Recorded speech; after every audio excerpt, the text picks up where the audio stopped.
I'm sitting in this chair. Later, I'm gonna go play basketball. That's kind of what I'm thinking about. I got a comment that said, "Don't talk about the nerdy shit." But then after that line, he said, "I see potential," so it's cool. 4. 4 is the number that I have on my fingers. 1. Get ready for the intro. 1, 2, 3.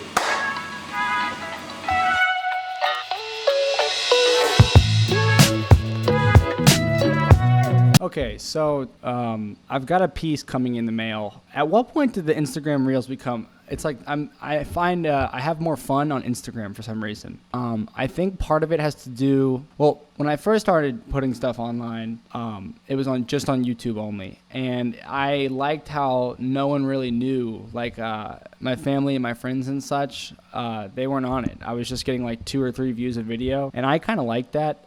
But now, as time has gone on, I started making an Instagram Reel a day. The link for that's in the description, and I have realized that I kind of get a rush from putting myself out there to all the people that know me and don't know me. Like Instagram is a much more like when I release an Instagram video, I know it's going to get like 600 or so plays. So I guess what I'm saying is I get more of a rush when I know there's going to be more views, more eyes. And yeah, I get that on YouTube too. YouTube is the space that I want to make it in. YouTube's the one that's got the big bucks potential, I think. I haven't even done any research regarding to that at all. I'm just saying that. But the truth is I like YouTube more. I think on YouTube more so than Instagram, you are rewarded for hard work. Well, actually, I wouldn't even say that's true. The only distinction that I can really make is Instagram has a 1 minute and 30 second time cap. And I work with that because I have to. But sometimes I think I use it as an excuse to put low effort in. So it's kind of like a low effort, high reward. Like the filming to editing to post time is really short, but I know that it's going to get a lot of views. So it's like an easy payoff for not a whole lot of effort. But with YouTube, it's like you can upload 3 hours, 10 hours. You can it's endless. So it's sort of like an artist or a singer or songwriter. You like get a canvas, and it's sometimes overwhelming, to be honest with you, but I think my approach is pretty sound and pretty good. I'm pretty confident in it, and that approach is just doing it every day, even if it's just a 30-second clip or a 10-second clip. So far it's been working out. It's hard to gauge that necessarily. I mean, yeah, sure, I'm going up in subscribers, up in views, up in likes, up in comments. But then again, it's not really about that stuff. It's more about like how I view my work. And I'm not going to lie, some days, even when I do put in a full 3 hours of work on one of these videos or one of these reels, or a whole podcast episode, I still can't help but feel like the quality or like the wonder or the magic is somehow like declining. But even saying that out loud, I know it's not true. Those things are sort of just like structures within my mind, and the truth is I am consistent and I will continue to be consistent. So as long as that is true, I guess I give myself permission to tell the voices to shut up as least schizophrenically as possible. Jeez, I just looked at the camera hoping it's been like 15 minutes because that's a really good note to end off of, but it's only been 3 minutes, 50 seconds. I did the math on my podcast, Keeping It Real, and it came out to about 2.5 days per episode, or 1 episode per every 2.5 days. I think that's pretty dang good. Now, if you do line it up to Joe Rogan, which I always do, his episodes are consistently 3 hours long, and he's more like I don't know what's 4 to 7, like 4 episodes every 7 days. That would be just over 1 episode every 2 days. So he's definitely got me beat by a pretty heavy margin, and I don't see why I couldn't do what he does, especially now that I have this set up constantly 24/7 in my room, especially with JetGPT. Matter of fact, I wrote on my calendar about a week and a half ago, solo Sundays. I thought that'd be a good idea to just do episodes of Keeping It Real where it's just me. And yesterday was Sunday, and I never did it. There's a good chance tonight that I sit down and do it. We'll see how much energy I have. I don't know. I do think when you're talking and it's just you there's a wall that you might hit a bit quicker, but I have ChatGPT and I've done a 30-minute episode, and I definitely think during that episode I felt like I could have gone longer. So I'd like to push it. I'd like to do 3 hours with ChatGPT, and I'd like to do solo Sundays. I think that'd be a good idea to get my numbers up, get my stamina up, and I guess earn credibility. A friend messaged me and recommended a 24-hour challenge.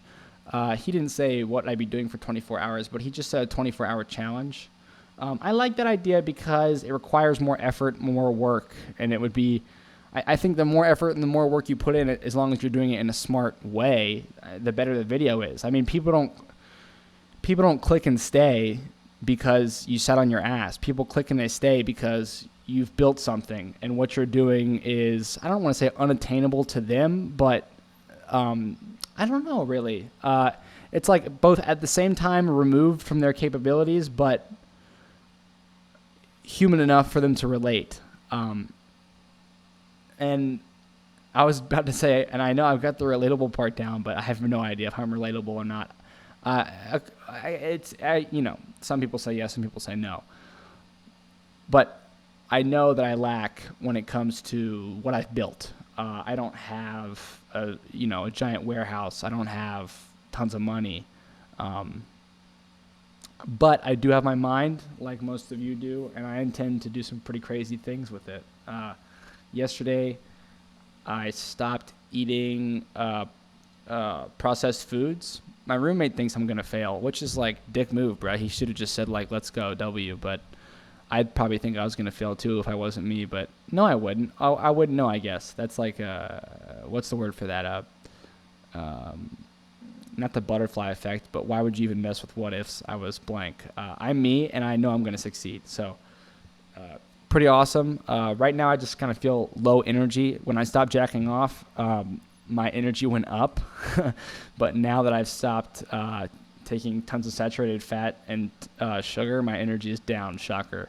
So I'm going to stick with the oranges and the bananas for now. And of course, chicken. That's the second I turn this camera off, I'm going to be eating a ton of chicken, because that's what I packed for today. And it's well past lunchtime, and I should have had lunch at lunchtime, but I didn't. And that's not good. I'm not going to lie to you. That is bad. I would spell that one out as B-A-D, not G-O-O-D. Talk about G-O-D. I don't believe in God. I find it hard to believe. It kind of goes against a lot of scientific theory. And I'm not too sure how other people justify it, other intelligent people, that is. I say the word intelligent, and it's a wide spectrum. But I just more so mean, let's back up. A scientific theory, I just learned, can be differentiated from a hypothesis in the sense that a theory has undergone extensive testing, and people have dedicated large sums of time in the effort to disprove them, and they've withstood that time. But a hypothesis, of course, is an educated guess to what an outcome might be. But a theory like the Big Bang is a strong and resilient piece of human engineering. So when you get up and you say, you just have to have faith, there's a giant guy with a white beard, and obviously I make it sound a bit silly. I understand how serious religion is to some people, and not only that, but I admire it. And I get it. But in my world, faith doesn't really back up, I guess. Faith doesn't really confirm or deny any numbers, if you get what I'm saying.